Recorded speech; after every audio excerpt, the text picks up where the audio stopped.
کہ ایک بدو آیا صحابی کا، یا رسول اللہ میرا باپ مجھ سے پوچھے بغیر میرے مال کو خرچ کر دیتا ہے۔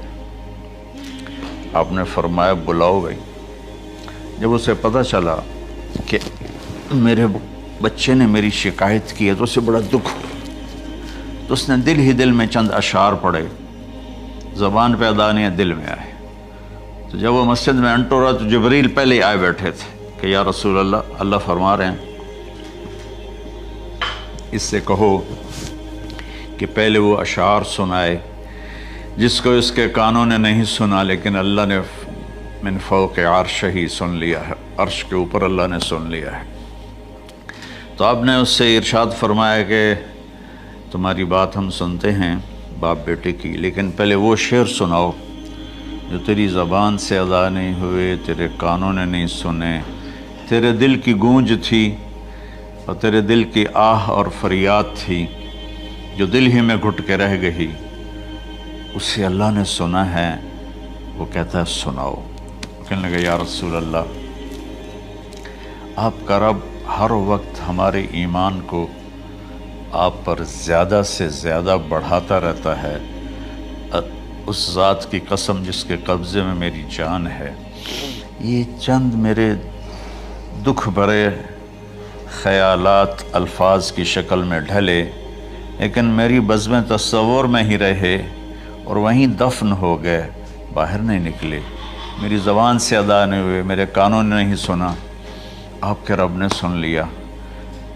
آپ نے کہا اچھا بتاؤ تو نے کہا کیا تھا؟ تم نے کہا جی میں نے بچے کی جب سنی شکایت میری کی ہے تو میں نے کہا تھا غضوتک مولودا وعلتک یافعا تعل بما اجنی علیک وتنہل وَإِذَا ذَاقَتْكَ بِالسُّقْمِ لَيْلَةً لَمْ أَبِتْ لِلسُّقْمِكَ إِلَّا سَاهِرًا أَتَمَلْمَلُ كَأَنِّي أَنَا الْمَتْرُوكُ دُونَكَ بِالَّذِي تُرِكْتَ بِهِ دُونِي وَعِنِي تَحْمَلُهُ تَخَافُ الرَّضَى نَفْسِي عَلَيْكَ وَإِنَّهَا لَتَعْلَمُ أَنَّ الْمَوْتَ وَقْتٌ مُؤَجَّلٌ فَلَمَّا بَلَغْتَ السِّنَّ وَالْغَايَةَ الَّتِي إِلَيْهَا مَدَى مَا فِيكَ كُنْتُ أُؤَمِّلُ جَعَلْتَ جَزَائِي غِلْظَةً وَفَظَاظَةً كَأَنَّكَ أَنْتَ الْمُنْعِمُ الْمُتَفَضِّلُ فَلَيْتَكَ إِن لَّمْ تَرَعْ حَقَّ أُبُوَّتِي فَعَلْتَ كَمَا الْجَارُ الْمُجَاوِرُ يَفْعَلُ فَأَوْلَيْتَنِي حَقَّ الْجِوَارِ وَلَمْ تَكُنْ عَلَيَّ بِمَالٍ دُونَ مَالِكَ تَبْخَلُ۔ میں بھی ترجمہ کرتا ہوں۔ اس کا میرے نبی پر کیا اثر ہوا کہ آپ کے ٹپ ٹپ آنسو گر رہے تھے اور آپ کی داڑھی آپ کے آنسوں سے تر ہو رہی تھی۔ یہ اتنا فصیح کلام ہے کہ عربوں کو بھی پسینہ آ جائے گا ترجمہ کرنے کے لیے، تو میں تو عربی نہیں ہوں، لیکن یہ فخر تو حاصل ہے، بھلے ہیں یا برے ہیں دو چار قدم ہم بھی تیرے ساتھ چلے ہیں۔ کچھ عرصہ اہل علم کی محفلوں میں بیٹھے، کچھ زبان کی شناسائی ہوئی، تو میں اپنی کم مائگی کے ساتھ اس کا ترجمہ کروں گا۔ وہ کہتا ہے غزوتک مولودا وعلتک یافعا تعل بما اجنی علیک وتنہل۔ میرے بیٹے، جس دن تو پیدا ہوا ہم نے اپنے لیے جینا چھوڑ دیا، ہوئے ہوئے ہوئے ہوئے، ہم تیرے لیے جیے۔ تیری ماں تجھے دودھ پلاتی تھی، میں تیرے لیے روٹی کے نوالے لاتا تھا، میری ساری کمائی پہلی اور آخری سب تیرے اوپر لگتی تھی۔ تجھے خوش دیکھتے تھے تو خوش ہوتے تھے، تجھے روتا دیکھتے تھے تو ہم روتے تھے۔ وَإِذَا ذَاقَتْكَ بِالسُّقْمِ لَيْلَةً لَمْ أَدْلِ لِلسُّقْمِكَ إِلَّا سَاهِرًا أَتَمَلْمَلُ۔ جب تو کبھی بیمار ہو جاتا تھا تو تیرے سرانے بیٹھ کر ہم ساری رات روتے تھے اور دعائیں کرتے تھے، یا اللہ ہمارے بچے کو بچا لے، ہمارے بچے کو صحت دے دے۔ اس تڑپ میں ساری رات میں جاگتا تھا۔ تیرے لیے میں نے اپنا سب کچھ لگا دیا، اپنے لیے جینا چھوڑ دیا، اپنی خواہشات کو دبایا، تیری ہر خواہش کو پورا کیا۔ تجھے مسکرانے کے لیے، تجھے ہنسانے کے لیے میں دھکے دھوڑے کھاتا رہا، کبھی گرمی لو کی جھلسا دینے والی ریت اور کبھی سردی کے سرد ہوا کے تھپیڑے، لیکن میں ان دونوں سے گزرتا ہوا تجھے پالنے کی خاطر اپنے آپ کو کھپاتا رہا۔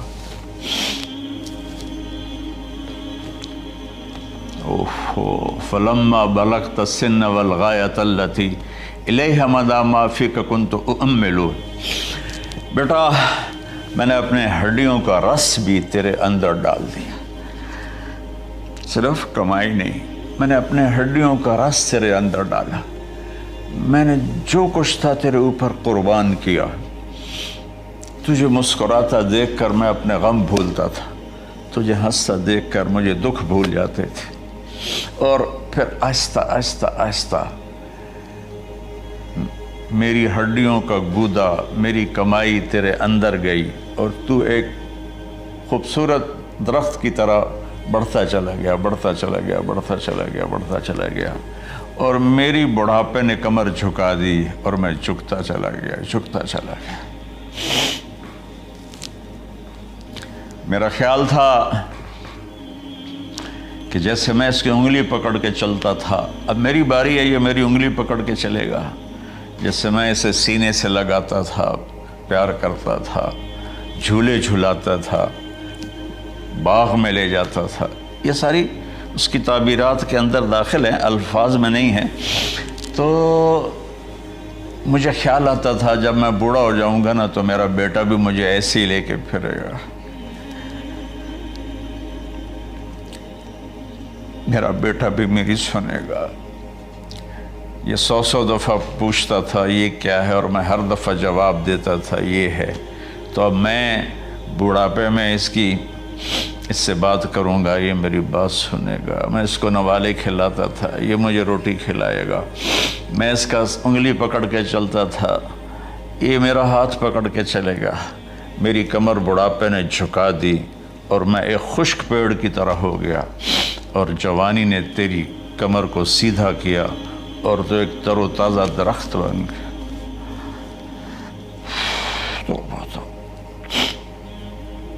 تو مجھے خیال آیا کہ میں نے 20 سال اس بچے کو پالا ہے، ابھی اپنی ماں اور باپ کو دیکھے گا، لیکن ایک دم اچانک کیا ہوا،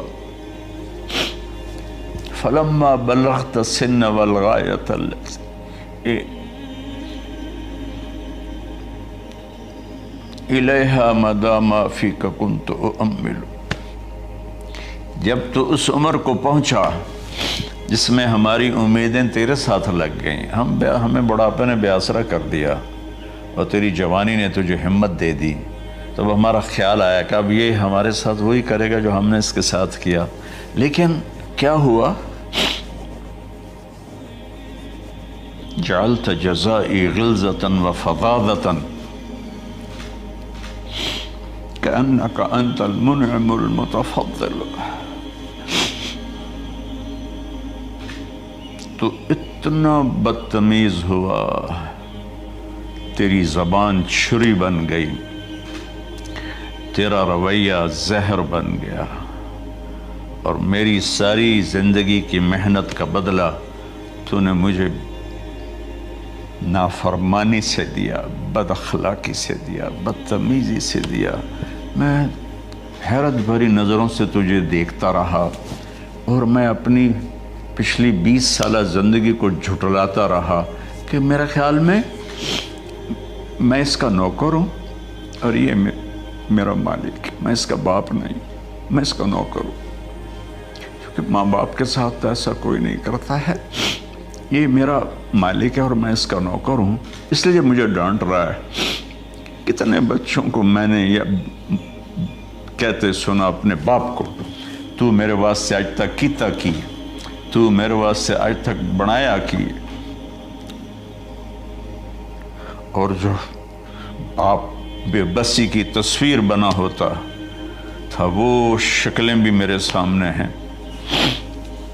تو کمال کے اشعار، میں سوچ رہا ہوں جو میرا یہ حال ہے 1400 سال بعد کہ میرے آنسو نہیں رک رہے، تو اللہ کے نبی تو زارو قطار روئے تھے، داڑھی آنسوں سے تر ہو گئی تھی۔ کہا بیٹا جب تو نے میری ساری زندگی کی محنتوں کا بدلہ بدتمیزی سے دیا، گالی گلوچ سے دیا، دھکے دھکے دے کر باپ کو گھر سے نکال دیتے ہیں۔